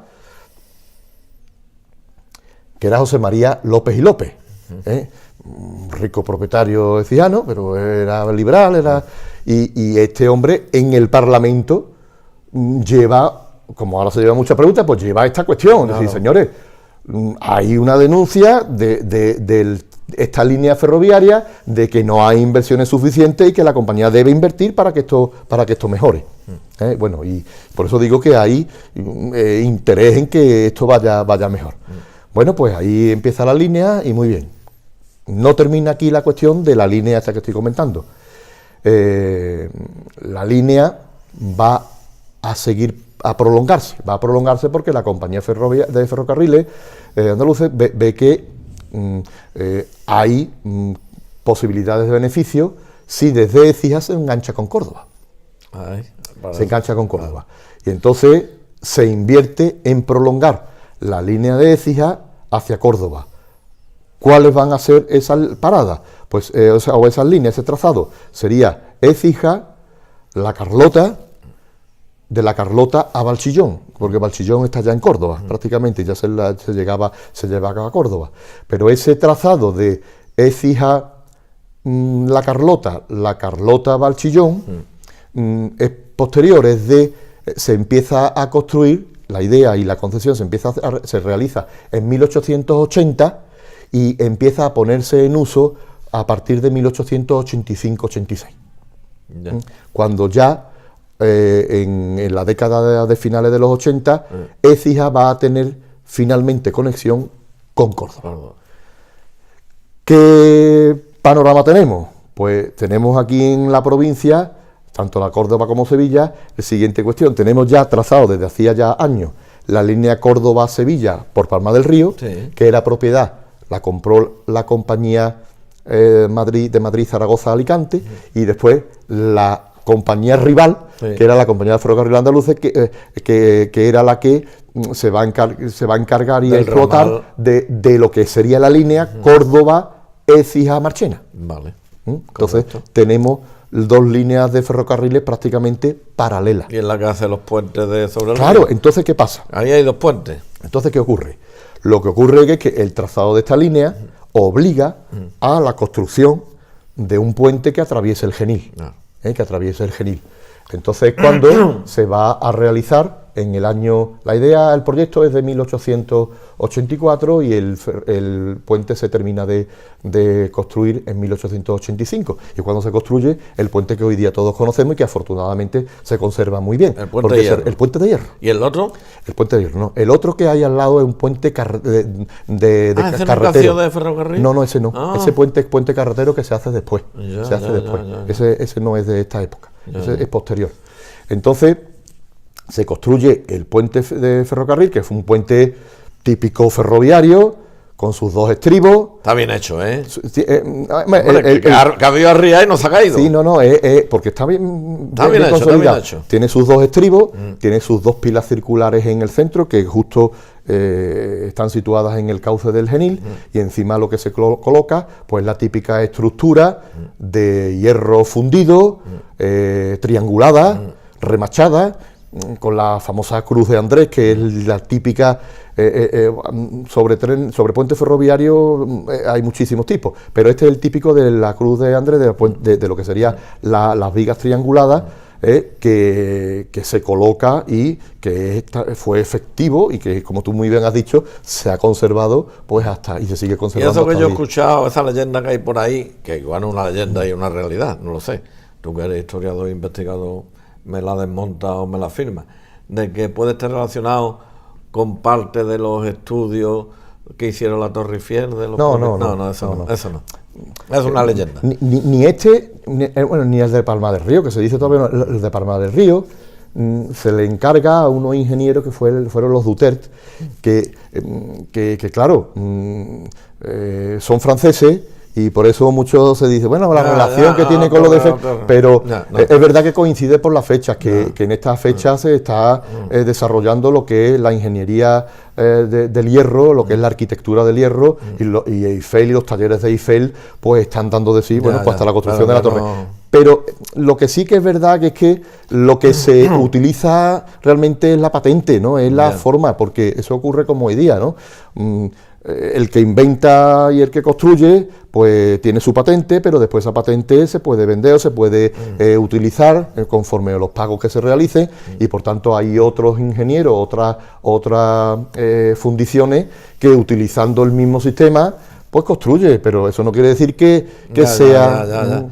¿Qué es leyenda? Ya está. Que no es que no vino aquí Gustave Eiffel a montar puentes. Ni ningún empleado suyo, ¿no? No es. Vale, yo no sé si algún día. ¿No lo habrá escuchado igual que yo? Sí, bueno, hay por ahí, incluso hay quien se atreve hasta a escribirlo, ¿no? Pero bueno, la cuestión es que puede ser que algún día salga algún documento y nos revoque lo que estamos diciendo, pero hasta que no salga, no se puede decir, no se puede afirmar, ¿no? Entonces, claro, se construye ese puente ferroviario y inmediatamente pues está en uso ya. Esta es la red que fue muy, muy interesante y muy importante, y todos los estudios que se hacen. Pero fíjate que incluso una vez hecha esta línea, que ya nos conecta con Marchena y nos conecta con Córdoba, todavía seguía habiendo un gran interés por conectarnos con la línea de Córdoba-Sevilla por Palma del Río. Había insistencia en que nos teníamos que seguir conectando, porque claro, se veía que con esa línea se llegaba antes a Sevilla. Se llegaba mucho antes a Sevilla que la tenía, y además también se conectaba de una manera también más rápida con Córdoba. La línea de Écija-Marchena tiene en torno a unos 45 kilómetros, y la parte de la línea que va de Écija a Córdoba tiene en torno a unos 48. Son más o menos similares, un poquito más larga la de Écija a Córdoba, pero en total, como esto más o menos viendo, son en torno a ¿cuánto? Pues 92, 93 kilómetros de línea, de línea, que en definitiva es la misma distancia que hay por carretera. Ya. Y tanto a Sevilla como a Córdoba, porque a Córdoba ya sabemos que hay 50 y a Sevilla hay 90, 80 y tantos, ¿no? Más o menos. Bueno, pues todavía sigue insistiéndose en unirnos con Palma.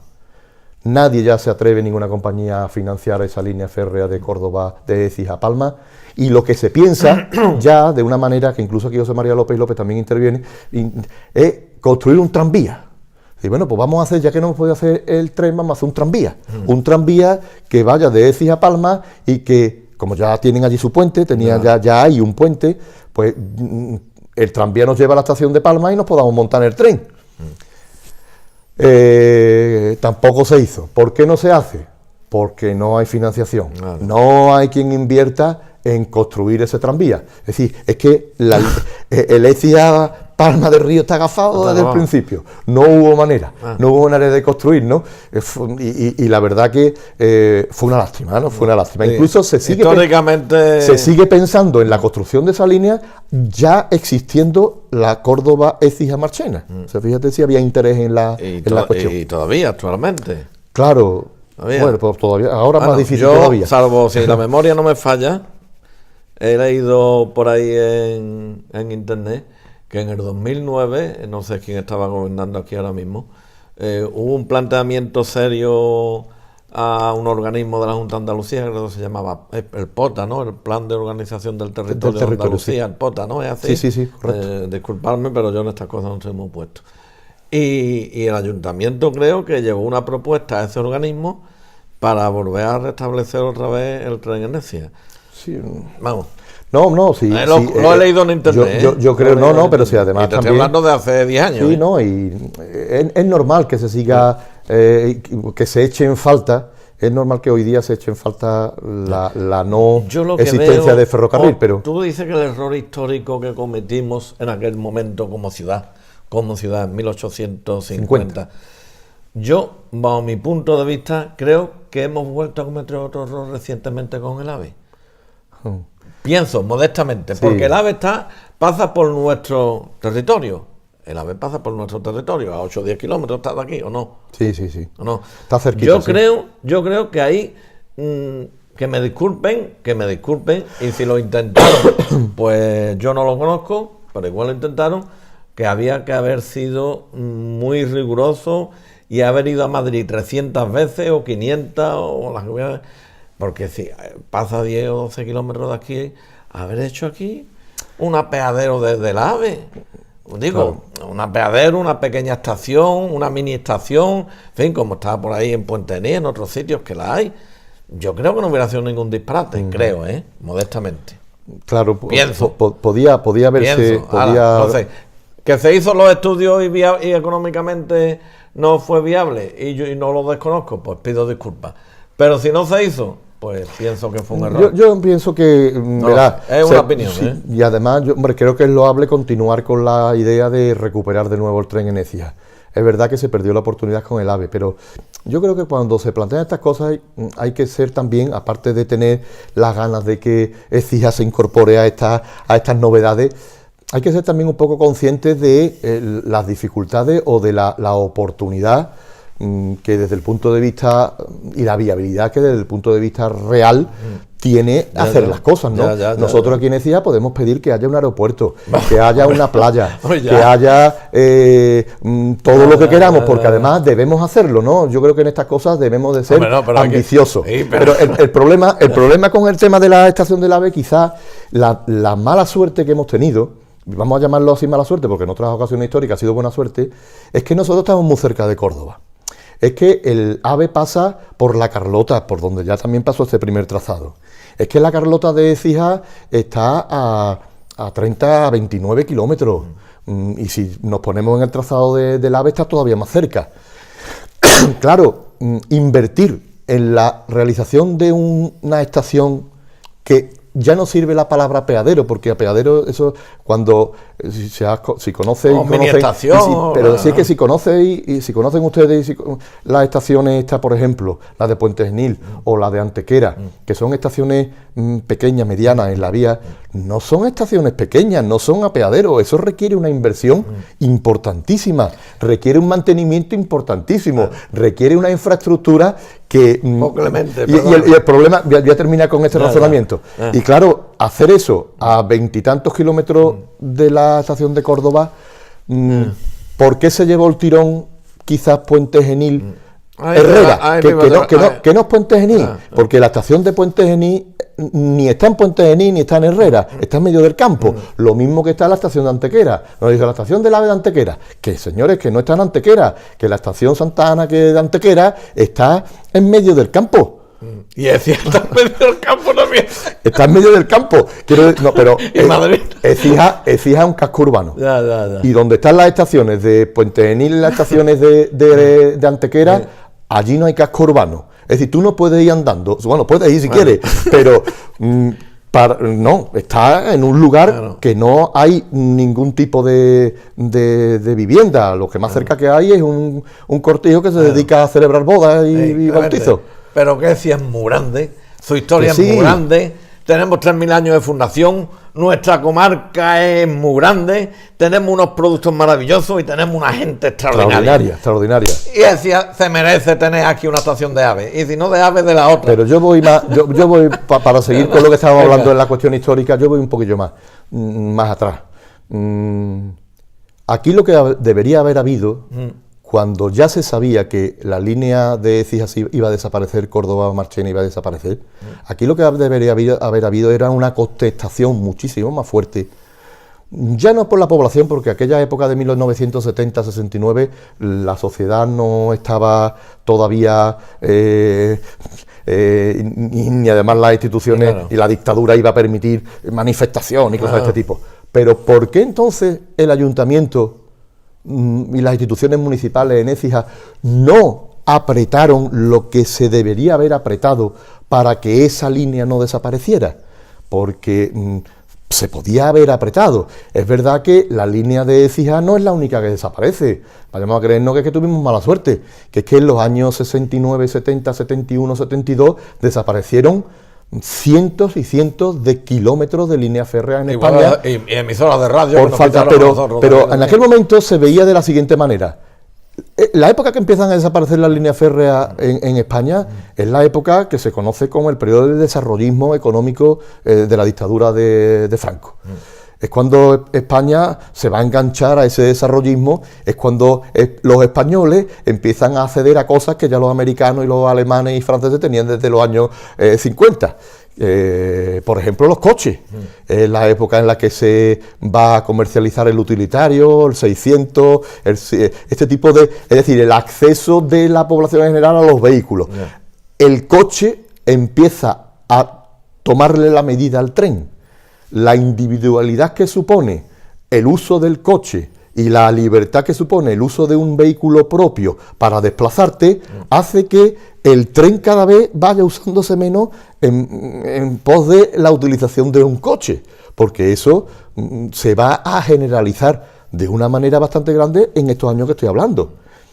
Eso es uno de los acicates, y además también la falta de rentabilidad económica en lo que es ese trazado, es lo que llevan a las autoridades de Renfe a decir esta línea tiene que desaparecer. Pero quizás si se hubiese apostado y si se hubiese hecho, pues quizás a lo mejor no hubiera desaparecido. Pero en historia esto de que estoy hablando ahora como historiador, esto de que si subiese, esos son futuribles, que se puede hacer una novela si se quiere, o se puede estar uno hablando y haciendo disquisiciones al respecto muchísimas horas, pero no tiene vuelta de hoja. Dedos en la llaga. Es que yo recuerdo cuando yo era pequeñito, porque yo nací en el 53, y mi madre tenía familia, que en paz descanse, en gloria esté, en la Luisiana, y yo me montaba en el tren para ir a la Luisiana.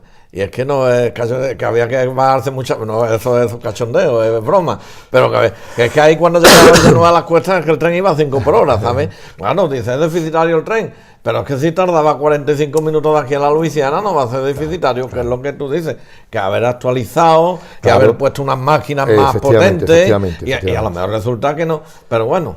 Porque ya con esto quiero terminar porque quiero seguir con lo otro, y ya para terminar, no sé cuánto tiempo llevaremos, Rafael. No sé, 1 hora y pico llevamos. Bueno, ¿por qué en Extremadura ahora se está moviendo tanto desde hace años esa reivindicación masiva sobre la modernización de las líneas de Extremadura-Madrid? Hombre, es que si no eso va a desaparecer. Claro. Va a desaparecer, ¿no? Pues esto que le está ocurriendo a los extremeños, desgraciadamente ahora, y que ojalá tenga solución y se invierta para que se remedie, pues eso es lo que pasó aquí en Écija en los años 70 y en otros muchos lugares, pero no hubo esa contestación popular ni institucional al respecto, y por tanto, bueno, pues pasó lo que pasó. Pasó lo que pasó. Hemos hablado del tren, ya sabemos las líneas, ya tenemos todo, ya tenemos tren en Écija. ¿Y a dónde llega el tren a Écija, Rafael? ¿Cómo que a dónde llega? ¿A dónde llega? Te estoy preguntando, ¿eh? ¿A dónde llega? ¿Cómo que a dónde el llega? tren cuando llega a Écija, ¿a dónde llega? ¿A dónde llega? Pues a la casita Pinilla. A la estación, efectivamente. Eso. Es que no hemos hablado todavía de estaciones. Es verdad. Porque mira, que dice que había dos. Hemos hablado de la etapa 1861-79, ya está inaugurado el tren, y después ya del 79 hasta, vamos a poner también el 40, cuando se crea Renfe. Yo con mi madre la cogía ahí, en la avenida de los Amigos. Cuando ya se hace la segunda fase de la línea desde Écija a Córdoba. Bien, pues una segunda cuestión muy importante con respecto al ferrocarril en Écija es lo que el ferrocarril influye en la ciudad de Écija. El ferrocarril, cuando llega a cualquier ciudad, es un elemento transformador impresionante. Ya no solamente como un elemento de transformación económica, por todo lo que conlleva ese medio de transporte y de comunicación, sino también como elemento estructurante dentro de lo que sería el urbanismo de la ciudad. El diseño urbano, la morfología urbana que tenían muchas ciudades andaluzas, pues con la llegada del ferrocarril va a suponer pues como un gran mazazo a esos cascos urbanos. Y los condiciona de una manera tremenda. Están muy estudiados ya los más importantes, el caso por ejemplo de Córdoba, ¿no? Ya que hemos hablado de ella, como el establecimiento de la línea ferroviaria por un lugar determinado de Córdoba, que es la zona noroeste, a las afueras de Córdoba, pues se piensa hacerla allí. Todavía Córdoba no había llegado a expandirse por esa zona. Sin embargo, con la construcción de la apertura del Gran Capitán, del Boulevard del Gran Capitán y su prolongación, claro, ¿por qué se prolonga esa avenida Gran Capitán? Porque está la estación allí al fondo. Pero claro, ¿qué va a pasar? Que va a llegar un momento en que la estación de tren, todas las líneas férreas, o sea, las líneas ferroviarias y todas las instalaciones ferroviarias van a suponer que con el paso del tiempo se convierten en un muro que divide a la ciudad en dos partes. Claro. ¿Qué pasaba en Sevilla, por ejemplo, con el muro de Torneo? Ahí está. El ejemplo que para que veáis que esto es que se repite en muchos sitios. En Sevilla ocurre prácticamente lo mismo. Fijaros hasta cuándo duró el muro de Torneo. Bueno, pues hasta la Expo, hasta el 92, hasta 1992, hasta recientemente. ¿Y qué le pasaba ahí? Pues porque las líneas ferroviarias, todas las instalaciones ferroviarias, no permitían que la ciudad estuviese conectada con el río ni con lo que había detrás, ¿no? Entonces, el tren es un elemento estructurante importantísimo. Y aquí en Écija también lo fue. ¿Y en Burgos qué pasaba por medio? En Burgos, en todos lados. Sí, en Burgos he ido yo, vamos, hace unos años, tampoco hace mucho. Y vamos, ya he entrado en Burgos, casi llegando a la casa de Burgos, una barrera, pues, que va a pasar el tren. Eso hace 20 años. Sí. Pero bueno, pero que... No, pero hombre, pasa eso ahora porque cuando nosotros lo hemos vivido, ya las ciudades han crecido muchísimo y se han comido al tren. Entonces, por eso, por lo que las estaciones han ido teniéndose que modificar. Y a lo que voy aquí... perdón, aquí en Écija fue muy importante también eso. Muy importante, importantísimo. Écija no tuvo el grandísimo crecimiento que tuvieron otras ciudades, capitales de provincia concretamente, pero sí que el tren afectó mucho. Y voy a resumirlo y con eso, si te parece, terminamos. Vale. O podemos seguir hablando otro día de esta cuestión, porque también de esto hay mucho que hablar. No, simplemente... Cambio, dos estaciones entonces. Sí, dos estaciones, y que eso es conocido también, perfectamente. Bueno, la primera estación... No tan perfectamente.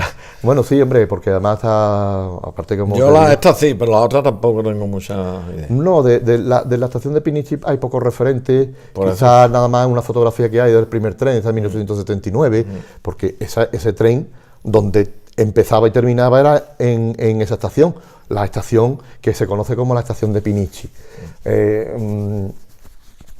¿Y por qué se traslada aquí? Bueno, eso te lo cuento ahora, Voy a terminar con la de Pinichi, ¿vale? Se hace la estación de Pinichi, pero es que esa estación de Pinichi, que hoy día ocupa la barriada Beato Francisco Díaz. Beato Francisco Díaz, que se conoce como Pinichi. Bueno, hay una calle que se llama, una pequeña calle que se llama calle Pinichi, que existe. Correcto. Bien, pues ese lugar se elige porque es un lugar que está a las afueras de la ciudad, en una zona alta de la ciudad, la zona alta de la ciudad, y El que se coloque ahí la estación, fíjense ustedes lo que va a provocar. Provoca que en los años 80 se decida por parte del ayuntamiento que esa zona hay que urbanizarla. Esa zona hay que adecentarla. 1980. 1880. 1880. Sí. 1880. Después ya de empezar. Sí, porque el tren hemos dicho que empieza la primera línea en septiembre del 79 sí. Y ya, claro, viendo que eso tiene ya uso, pues el ayuntamiento es consciente de que esa zona hay que urbanizarla, hay que ponerla y conectarla con la ciudad.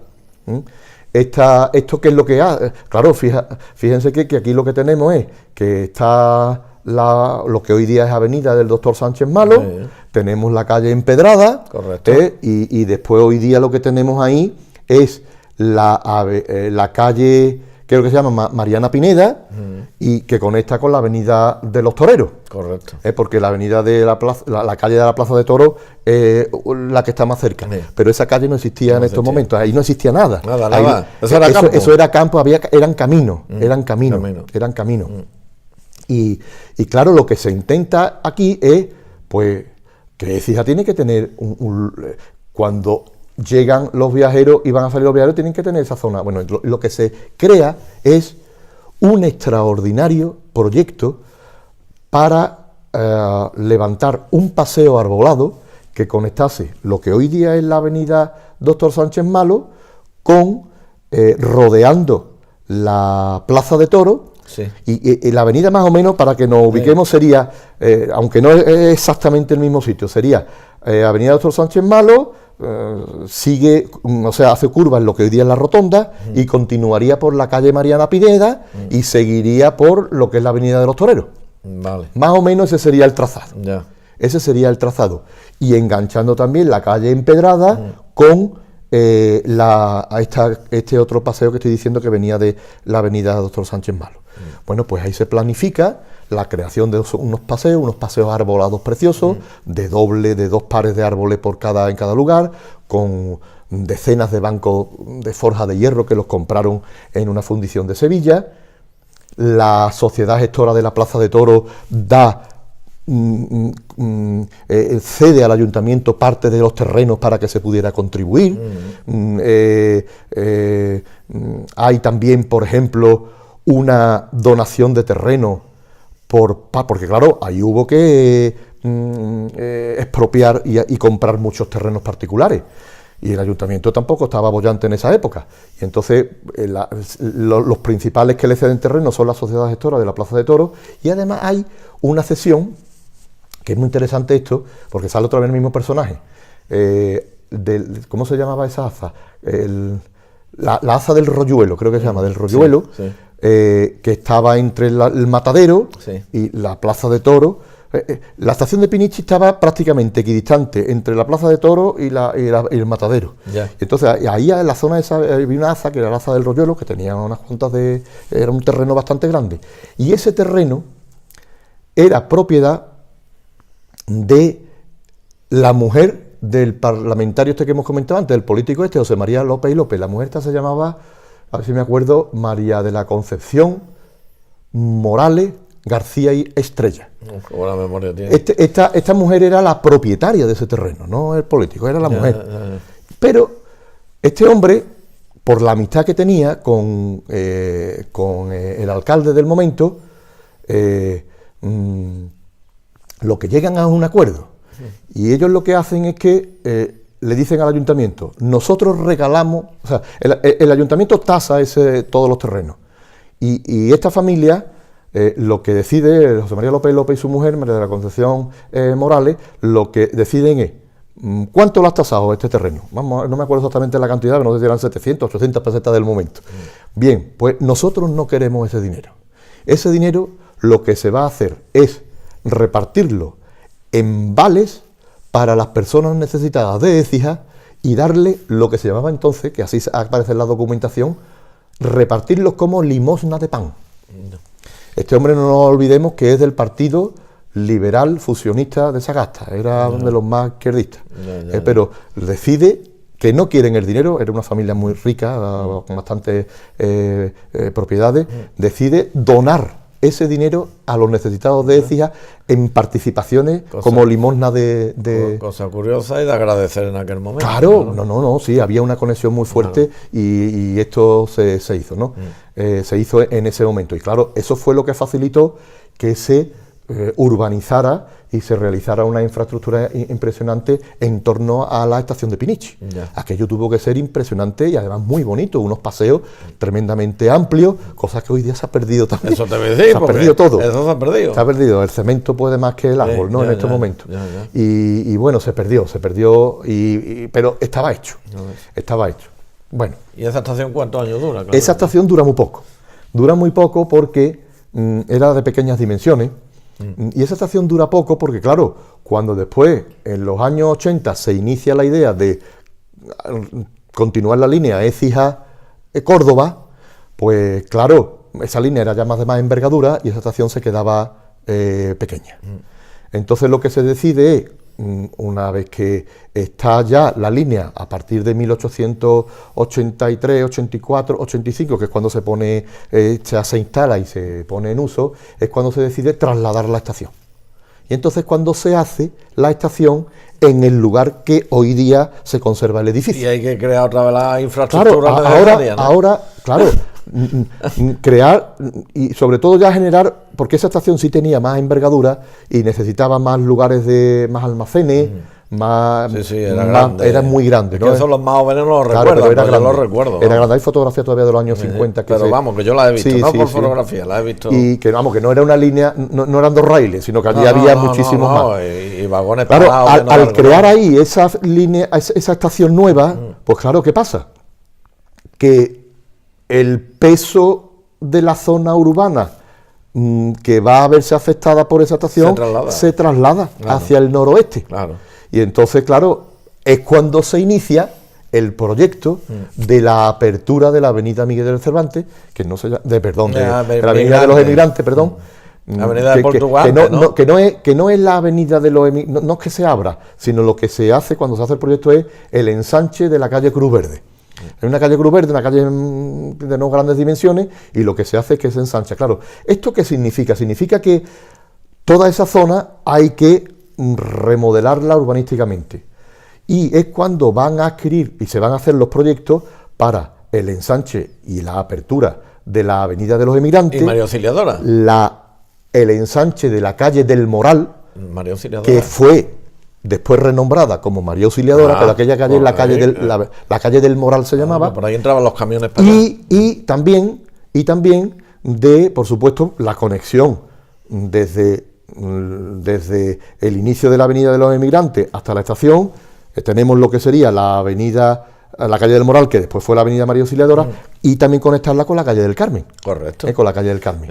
No tenemos que olvidarnos también que en medio, un poquito más cerquita de la avenida María Auxiliadora, está la ronda de San Agustín. Está la ronda de San Agustín, que también va a ser un nudo importante. Todo esto lo que genera es que, fíjate, todo lo que va a... Estaba la algodonera. Claro, pero bueno, eso fue después. Pero yo estoy comentando de la década de los 80-90. Fíjate lo que esto provoca, que se inicie la idea de construir, de crear lo que sería el camino de ronda que conectase el puente de Écija con la estación.